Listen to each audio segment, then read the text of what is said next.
네, 성도님 안녕하십니까? 지난 시간 저희는 선지자 엘리야로부터 엘리사에게 하나님의 능력이 갑절로 전해지는 그 과정을 살펴보았습니다.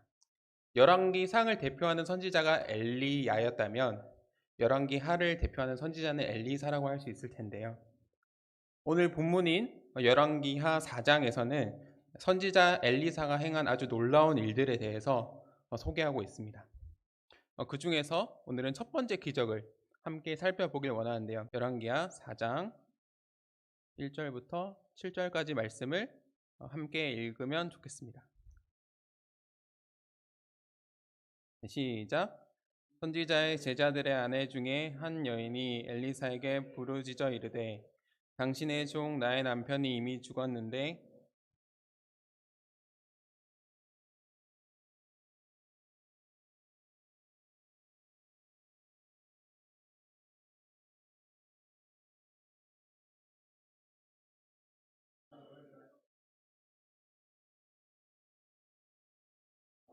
그가 이르되 계집종의 집에 기름 한 그릇 외에는 아무것도 없나이다 하니 이르되 너는 밖에 나가서 모든 이웃에게 그릇을 빌리라.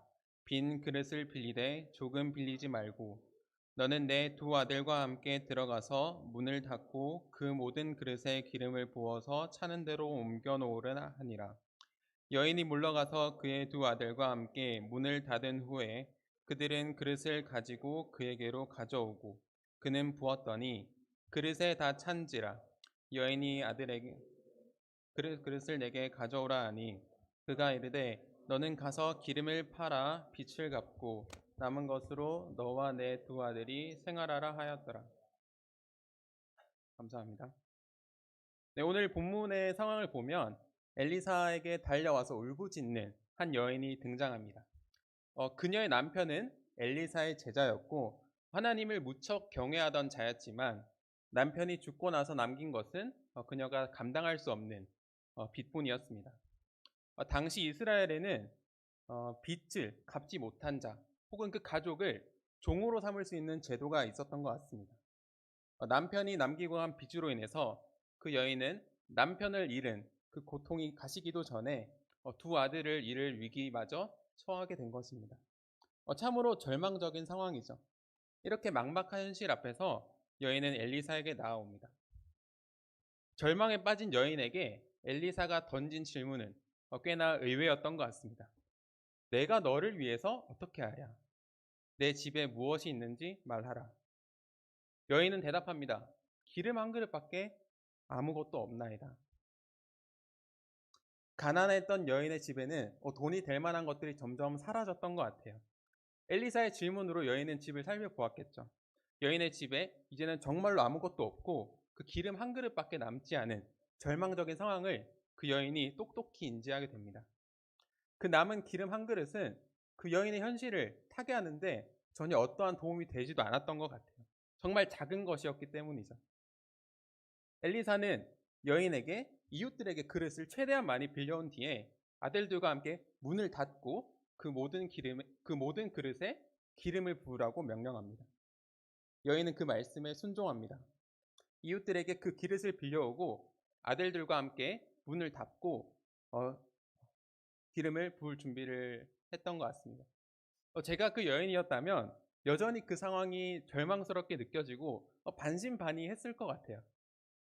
이거 이 절망적인 상황에서 이 기름 한 그릇으로 뭐가 될까?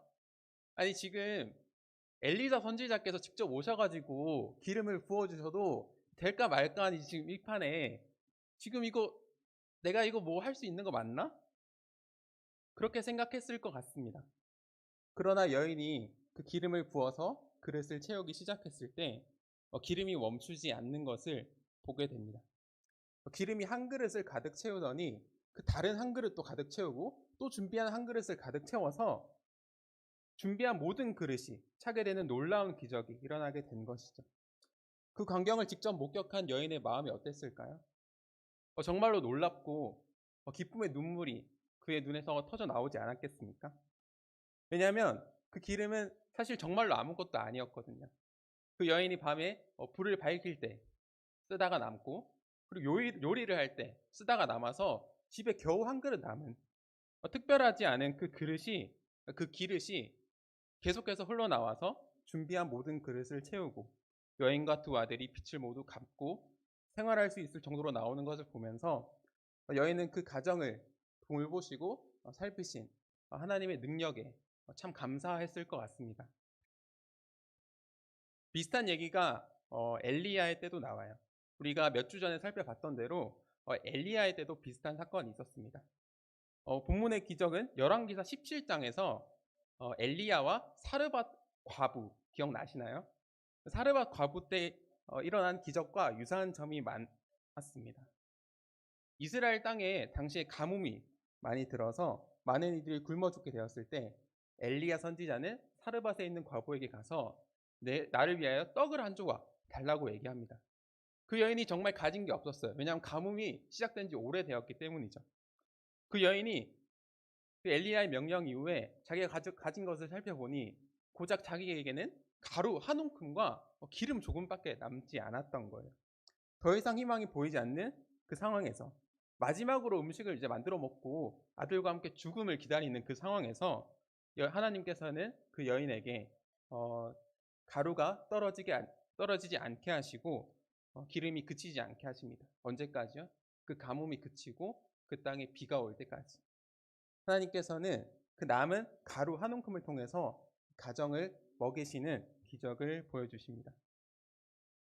여기서 우리는 하나님께서 일하시는 중요한 원리를 살펴볼 수 있는 것 같습니다. 하나님께서 우리가 처한 문제를 해결하실 때 하늘에서 갑자기 금덩어리를 떨어뜨리진 않으시는 것 같아요. 우리가 가지고 있지 않는 뜬금없는 것들로 우리에게 일하시지 않는 것 같습니다. 대신에 여인이 가진 기름 한 그릇, 사르밧 과부가 가진 그 가루 한 움큼을 가지고 하나님께서 그 집을 살리셨던 것이죠. 이와 마찬가지로 이미 우리가 가진 것, 우리 손에 들려진 작은 것으로 하나님께서는 우리 삶에 개입하시고 기적을 행하시는 것을 보게 됩니다. 제가 이제 사람들을 만나거나 하면요, 그 사람들이 저보고 가끔씩 되게 여유 있어 보인다라는 얘기를 해요. 뭐 여유 있어 보이는 게 막 농담으로 뭐 되게 뭐 가진 게 많나 보네요. 되게 왜 이렇게 여유 있어 보이시죠? 하는데 사실 뭐 제가 가진 게 많다기보다는 그냥 제가 행동이 좀 느리고 네, 좀 느긋해서 그렇죠. 저는 대단한 것을 가지고 있는 사람이 아닙니다. 여기 성도님들 중에 뭐 대단한 거 가지고 계신 성도님들 계신가요? 네, 친하게 지내고 싶습니다. 네, 농담이고요. 성도님들 각자 처한 형편이 다르지만 그 나름의 그 와중에서도 힘든 점과 어려운 점, 고민이 있으실 줄로 압니다. 저 또한 마찬가지입니다. 제 인생에서 하나님의 보살핌이 필요하고요. 때로는 하나님께서 저에게 베푸시는 기적이 필요합니다. 우리가 일상에서 경험하는 놀라운 일들은 내가 가진 것을 하나님 앞에 가지고 나올 때 시작되는 것 같습니다. 하나님께서 그렇게 일하십니다. 그러므로 내게 무엇이 있는지 먼저 살펴보시기 원합니다. 하나님, 저 정말로 이거밖에 없습니다 하는 이 고백이 원래는 절망의 외침이에요. 왜냐하면 고작 이것으로는 내가 처한 문제를 해결할 수 없기 때문에, 절대 해결할 수가 없죠. 턱없이 부족하기 때문입니다. 하지만 우리가 그 같은 고백을 가지고 하나님 앞에 나아갈 때 하나님, 저 아무리 둘러봐도 아무리 찾아봐도 이거밖에 없습니다. 이것이라도 하나님 앞에 내려놓으니 하나님께서 책임져 주세요라고 할 때 하나님께서 내가 가진 작은 것을 귀하게 변화시켜서 우리를 살리시고 우리를 돌보실 줄로 믿습니다. 하나님의 기적을 충분히 경험하기 위해서 우리가 또 감당해야 될 몫이 있는 것 같아요. 그것은 기름을 담을 그릇을 준비하는 일입니다. 엘리사는 그 여인에게 그릇을 조금 빌리지 말고 많이 빌리라고 명령했어요. 그리고 그 여인은 그 말씀에 순종해서 이웃집을 돌아다니면서 그릇을 많이 모았습니다. 여인은 빈 그릇을 빌려왔어요. 왜 하필 빈 그릇을 빌려왔어야 했을까요? 하나님께서 베풀어 주실 기름을 담을 공간이 필요했기 때문입니다. 만약에 그릇에 무언가가 담겨 있었다면 여인은 그 그릇에 기름을 채우지 못하였을 것입니다. 하나님께서 예비하신 은혜는 여인이 준비한 그릇이 다 차기까지 멈추지 않았고 더 이상 담을 만한 그릇이 없을 때 그 기름이 멈추게 되었습니다. 그 기름을 팔아서 그 모든 빚을 갚고 그 가정이 당분간 생활할 정도가 되었다는 걸 보니까 여인이 그릇을 꽤나 많이 빌려왔던 것 같아요. 그 여인의 집에 무언가 있었습니까? 아무것도 없었어요.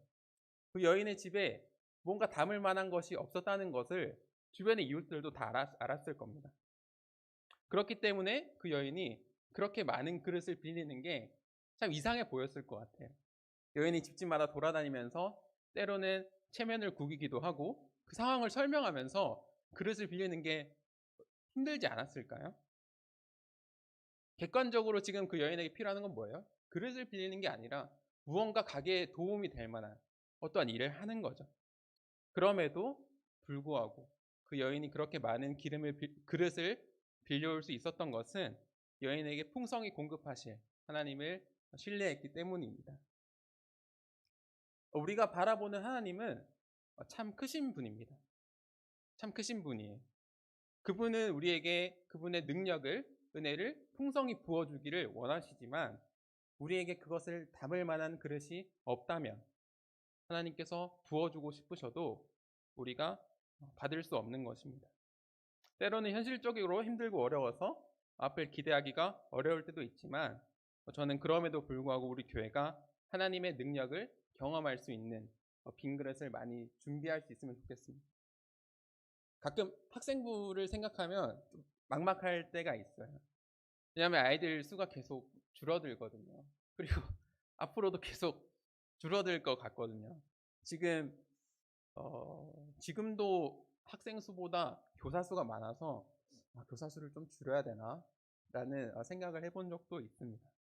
하지만 오늘 본문 말씀을 통해서 지금 당장은 보이지 않지만 우리 교사들이 많은 학생을 맞이할 준비가 되어 있을 때 그들을 잘 가르치고 잘 성장시키고 잘 이끌 준비가 되어 있을 때 하나님께서 그 준비된 그릇을 채우실 것을 말씀을 준비하며 기대하게 되었습니다.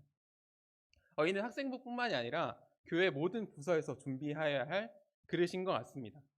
새로운 성도들과 구도자들을 잘 맞이할 수 있는 그릇을 준비하고 또 하나님의 양식을 풍성히 공급할 수 있는 그릇을 준비하고 또 낮은 곳까지 하나님의 사랑과 우리의 사랑을 전할 수 있는 그릇들을 많이 준비해서 하나님이 이 모든 우리가 준비한 그릇을 채우는 은혜를 경험할 수 있으면 좋겠습니다.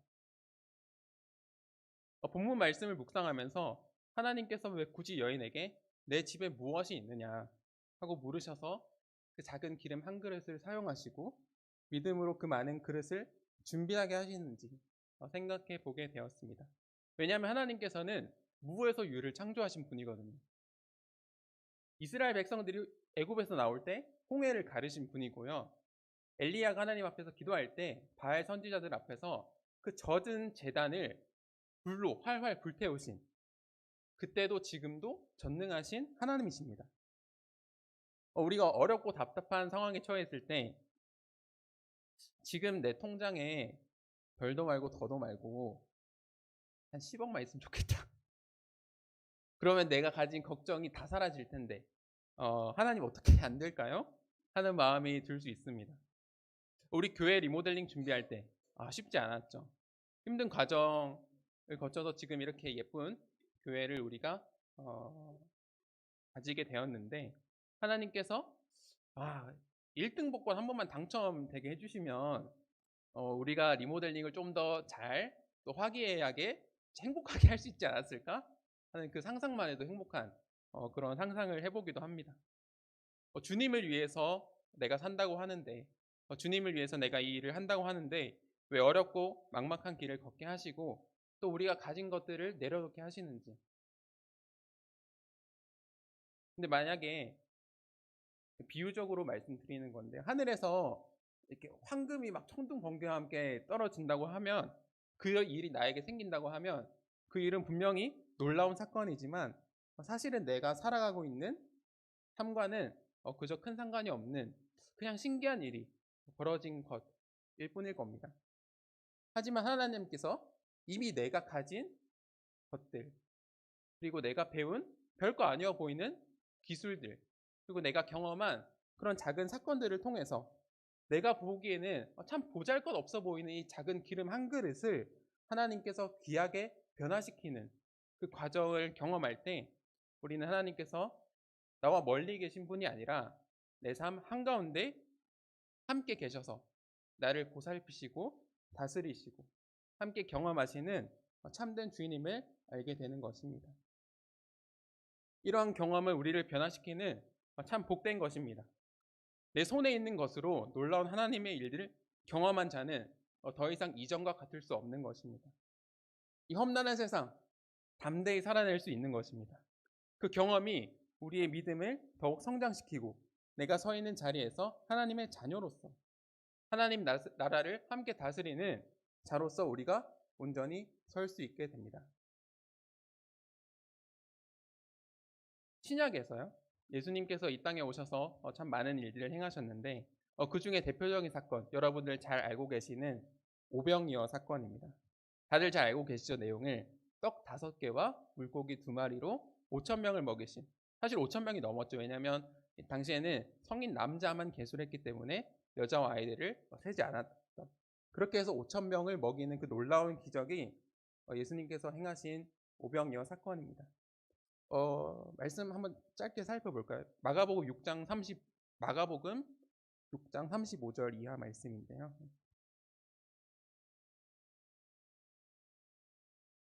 네, 함께 읽진 않겠습니다. 눈으로 함께 보시면서 말씀을 들으시면 감사하겠습니다. 예수님께서 많은 무리를 가르치시다가 날이 저물어서 사람들이 배가 고프고 식사를 해야 되는 상황이 발생했습니다. 그곳은 빈 들이었기 때문에 뭔가 먹을 게 없었어요. 그래서 제자들은 예수님께 말씀드립니다. 사람들을 마을로 보내서 먹을 것을 사 먹게 하시는 게 어떻겠습니까? 그들이 가진 돈으로는 그 많은 사람들을 먹일 수가 없었어요. 예수님께서는 제자들에게 한 질문을 하십니다. 그 질문이 뭐냐면 38절에 나오거든요. 38절에 뭐라고 나오냐면 너희에게 떡 몇 개나 있는지 가서 보라. 예수님께서는 제자들에게 너희에게 떡 몇 개나 있는지 가서 보라는 말씀을 하십니다. 제자들이 살펴보니까 떡 5개랑 물고기 2마리가 있는 거예요.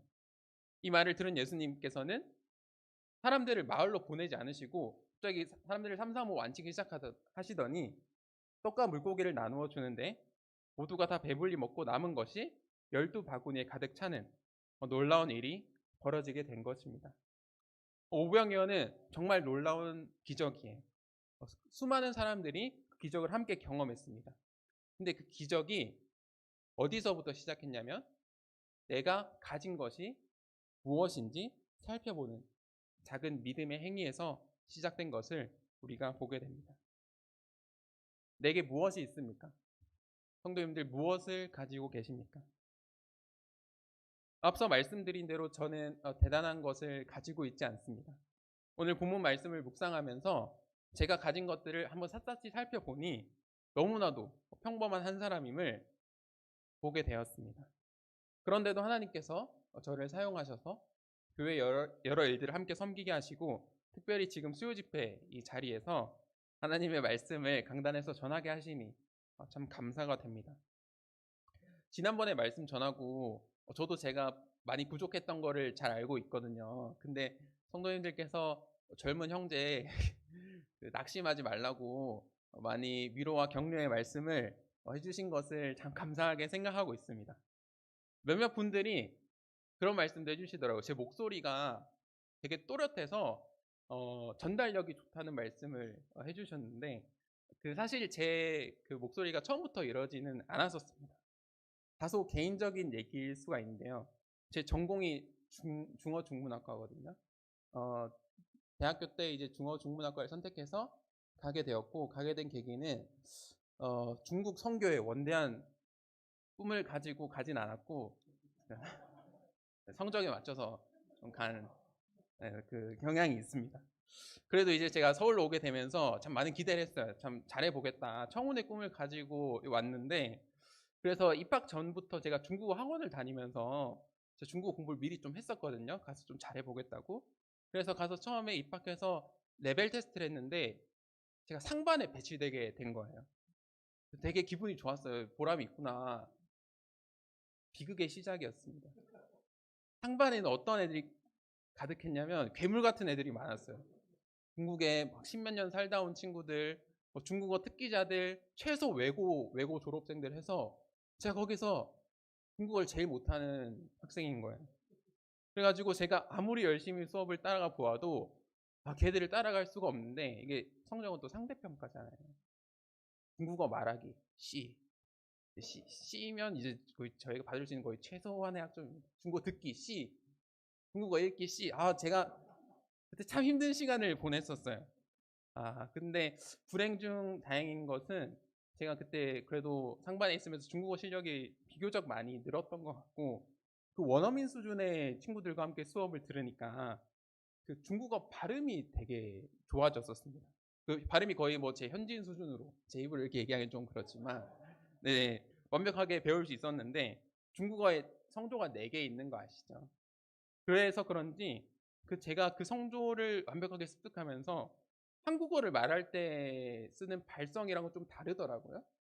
다르면서 신기하게 중국어 발음을 연습하면서 제 발음이 좀 또렷해지고, 그때부터 좀 또렷해졌다라는 얘기를 그때부터 많이 들었던 것 같아요.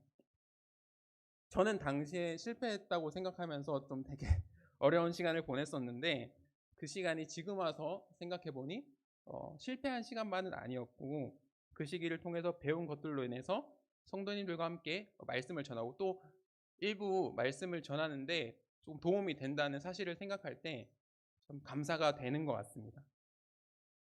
제가 중문과에 있을 때 연극도 했었어요. 연극하면서 수많은 사람 앞에서 막 연기하면서 했던 경험이 또 지금 떨지 않고 말씀을 전할 수 있는 자산이 되지 않았나 하는 생각도 듭니다. 제가 한 경험과 배운 것들이 사실 별거 아닐 수 있는데, 저에게 개발하게 하신 것을 하나님께서 사용하여 주시고, 어쩌면 이 일이 계속해서 커져서 큰 일이 일어날 수도 있다는 생각을 하니 참 기대가 되고 감사가 되는 것 같습니다.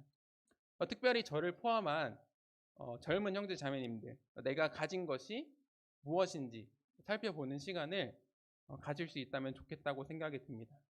제가 이번에 수술하면서 잠깐 체력을 크게 잃어보니까 내가 가진 체력과 에너지도 하나님 앞에 드려줄 수 있는 정말 큰 것이더라고요. 시간도 마찬가지고요. 비록 우리가 돈은 없지만 분명히 무언가 있을 것이고, 하나님께서 내게 주신 것이 무엇인지 살펴보는 시간이 각자에게 필요한 것 같습니다.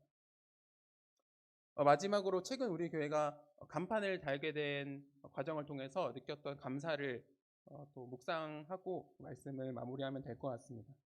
교회 재정이 좀 부족해서 그런지 교회가 오랜 시간 군포 충북교회로 이름이 바뀌었지만 군포 번영로 교회라는 간판을 사용했잖아요. 근데 이번에 같이 걸어가기 차장 집회를 준비하면서 드디어 간판을 달게 되었죠.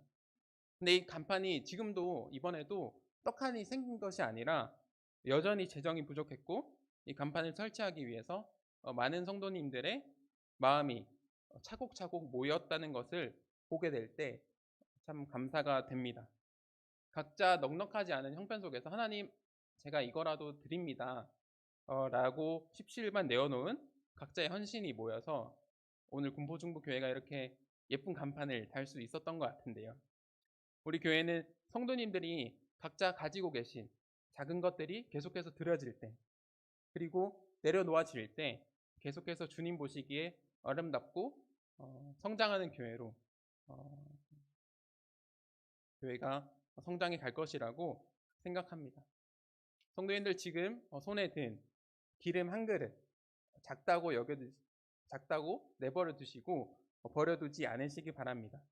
하나님은 지금 우리가 내려놓은 그 순종 위에 우리가 준비한 그릇의 개수만큼 차고 넘치게 부어주실 준비가 되어 있으십니다.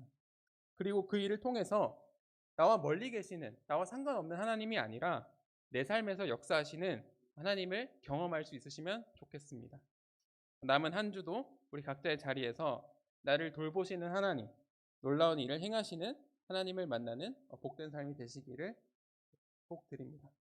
이상으로 준비된 말씀을 마치고 기도드리시고 이후 시간 갖도록 하겠습니다. 하나님 아버지 감사를 드립니다.